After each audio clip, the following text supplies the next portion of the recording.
కోసం ఎప్పుడు లేని ఆలోచనలు ఇప్పుడే కలిగెను ఎందుకు నాలు నీకోసం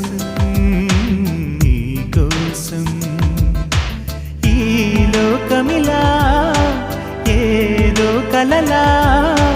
నాకంతా కొత్తగా వింతగా కనిపిస్తూ ఉంది నీకోసం నీకోసం నీకోసం